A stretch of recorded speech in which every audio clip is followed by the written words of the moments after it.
¿Qué es el Pacto de Ottawa? Es un acuerdo comercial firmado por el Reino Unido con sus colonias y excolonias, donde Inglaterra decía que iba a beneficiar a esos dominios en cualquier intercambio comercial.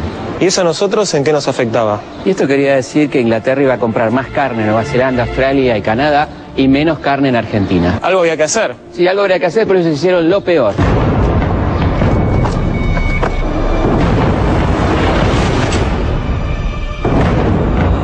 Los sectores dominantes querían hacerle creer al pueblo que su beneficio era el de la nación y que no había más remedio que arrodillarse ante los ingleses. El gobierno de Justo envió a Londres al vicepresidente Julio Roca Hijo para buscar un acuerdo. La idea era entregar los resortes de la economía a cambio de mantener la cuota de compra de carne enfriada argentina.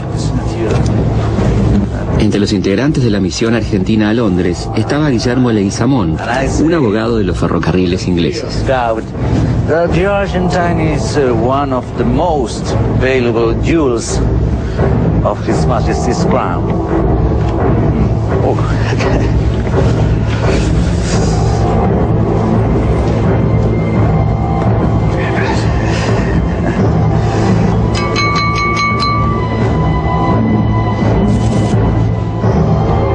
Gentlemen, the constant give and take between necessity and convenience often blurs and sometimes entirely removes these borders.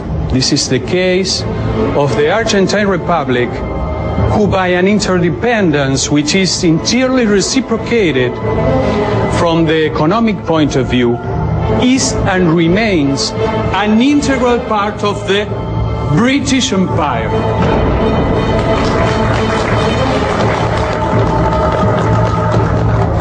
Finalmente, se firmó un tratado con el ministro de Comercio británico, Sir Walter Runciman. Por el Pacho Roca Runciman, se acuerda tomar un nuevo empréstito con la banca inglesa por 13 millones de pesos. Y aunque el firmante, garante y deudor del préstamo es el Estado argentino, el dinero va a parar casi íntegramente a las empresas inglesas radicadas en Argentina. Inglaterra solo se comprometía a seguir comprando carnes argentinas en los mismos volúmenes que en 1932, siempre y cuando su precio fuera menor al de los demás proveedores. En cambio, la Argentina aceptó concesiones lindantes con la deshonra. Liberó los impuestos que pesaban sobre 350 productores ingleses. Entregó el 85% de las ventas de carnes al exterior a frigoríficos ingleses y norteamericanos. Liberó de impuestos la introducción del carbón inglés, lo que era un duro golpe para las incipientes industrias del carbón y el petróleo nacionales. Se comprometió a dar prioridad a Gran Bretaña en cualquier licitación de obras o compras del Estado, y le otorgó el monopolio de los transportes de la capital a una corporación inglesa. El gobierno inglés le dice al gobierno argentino: no le permito que fomente la organización de compañías que puedan hacerle competencia a los frigoríficos extranjeros. En ninguna parte del mundo se toleraría una situación semejante. Si en Estados Unidos o África del Sur empresas extranjeras monopolizaran el comercio de carnes en esta forma, creo, sin temor a exagerar, que verían muy pronto sus establecimientos destruidos.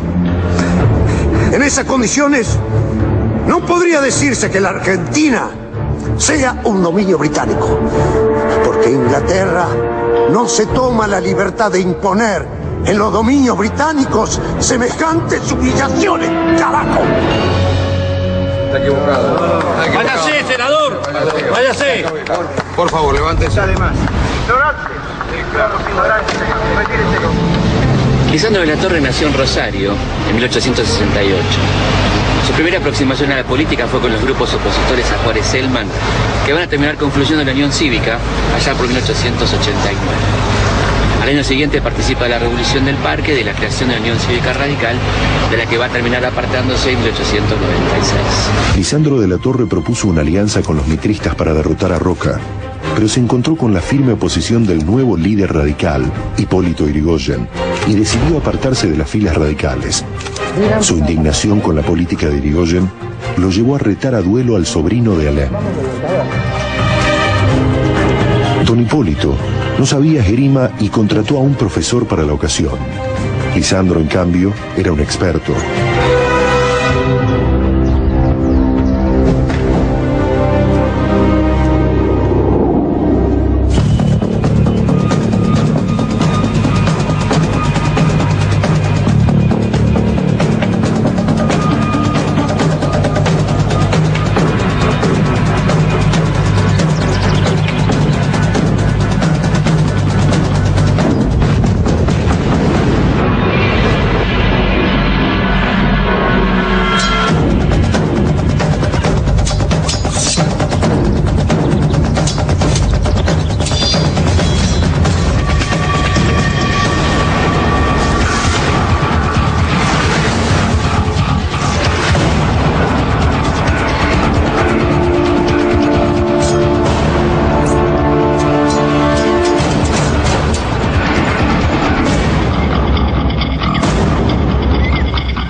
Durante el duelo, Lisandro fue herido mientras Irigoyen resultó ileso. No es válido. De la Torre comenzará a usar su barba rala para disimular las marcas de aquella disputa. Lisandro fundará en Santa Fe la Liga del Sur y el Partido Demócrata Progresista. Después de retirarse un tiempito de la política, vuelve en 1931. Y encabeza la fórmula con el socialista Nicolás Repetto. Claro. La Iglesia le prohíbe a sus feligreses votar por esa fórmula, porque propiciaba la educación laica, el divorcio vincular y la separación de la Iglesia del Estado. Convencido por sus amigos, Lisandro aceptó ocupar una banca en el Senado. Desde ese lugar, denunciaría los crímenes y negociados de la década infame.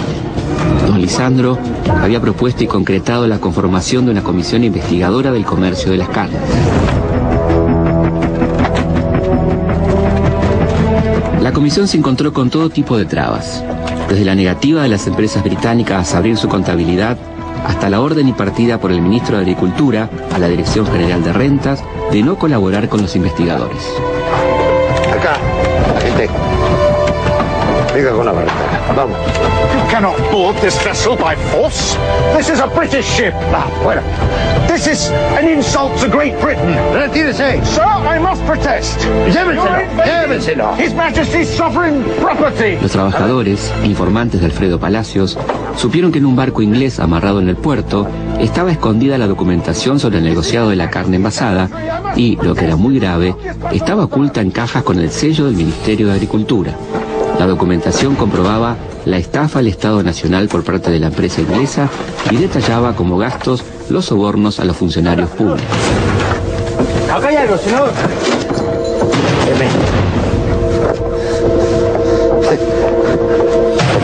Con las pruebas en la mano, De la Torre acusará por fraude y evasión impositiva al frigorífico Anglo y aportará pruebas que comprometerán en el negociado a dos ministros de Justo, Federico Pinedo de Hacienda y Luis Duó de Agricultura.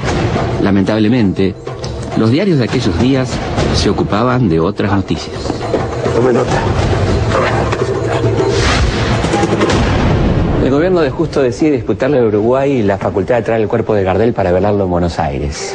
De esa manera se garantizaba que los medios distrajeran la atención de la opinión pública del escándalo del negociado de la carne, ¿no? Exactamente, pero el debate en el Senado va a seguir cada vez más virulento.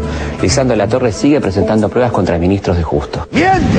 El ministro de Agricultura miente. No permito eso, señor presidente. Le ruego, senador, que guarde estilo en sus expresiones. Y lo que no es cierto, ¿cómo se le llama? Inexacto. Se le llama de la Torre. El ministro de Hacienda dice eso porque es tan insolente como cobarde.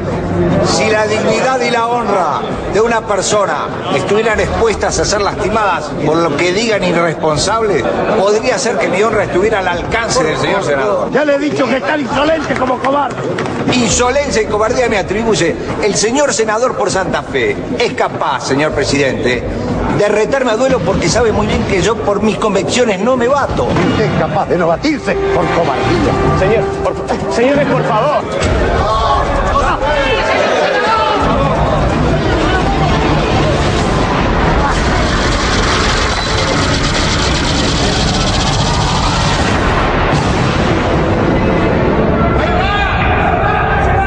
Las balas encontraron el cuerpo de Enzo Bordavere, senador electo por Santa Fe, discípulo de Lisandro de la Torre y compañero de ruta del fundador de la democracia progresista.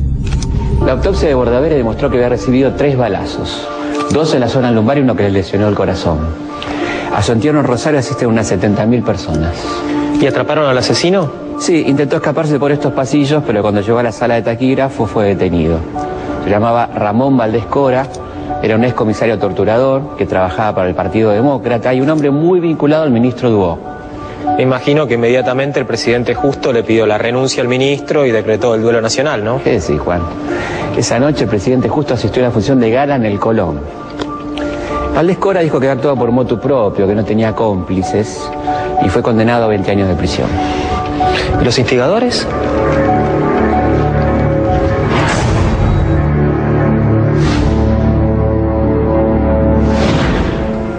La señora madre del doctor Bordavere no fue admitida como creyente.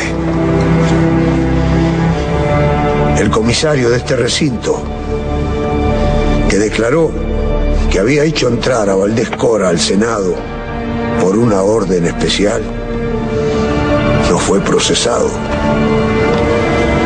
Quienes dijeron falsamente que habían visto un revólver en manos del senador Bordaberry tampoco fueron procesados, ni por encubrimiento ni por falso testimonio. Dos testigos declararon que habían visto al ministro de Agricultura saludar a Valdés Cora en antesalas. Y otros dos declararon que habían visto a Valdés Cora en la puerta de su casa, hablando con él y recibiendo instrucciones. Y esto, en este proceso excepcional, ha sido desechado y tergiversado. Lejos de los pormenores de aquel repugnante crimen político, la atención de los medios se dirigió casi exclusivamente a la llegada del cuerpo de Gardel. El lujoso ataúd partió de Medellín el 17 de diciembre de 1935 y llegó a Buenos Aires el 5 de febrero de 1936. Los diarios no se ocuparon de otra cosa durante semanas. Gardel, sus familiares, sus amigos y el pueblo que lo lloraba eran ajenos a las maniobras de un gobierno decadente. Pero el ataque a De la Torre no termina. El gobierno de Justo decretó la intervención a Santa Fe, derrocando al gobierno demócrata progresista de Luciano Molinas. Sandro, abatido, presentó su renuncia al Senado y se retiró a su casa de la calle Esmeralda 22, de la que casi no sale.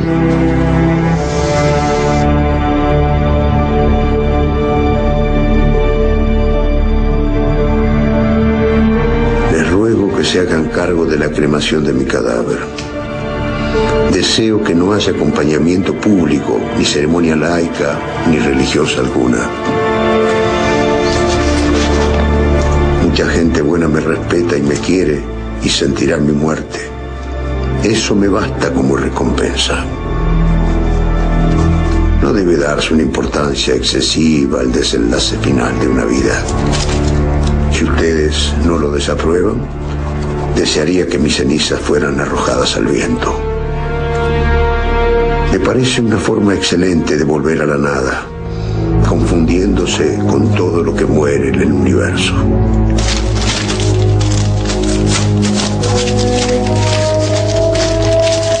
Me autoriza a darles este encargo el aspecto invariable que nos ha unido. Adiós.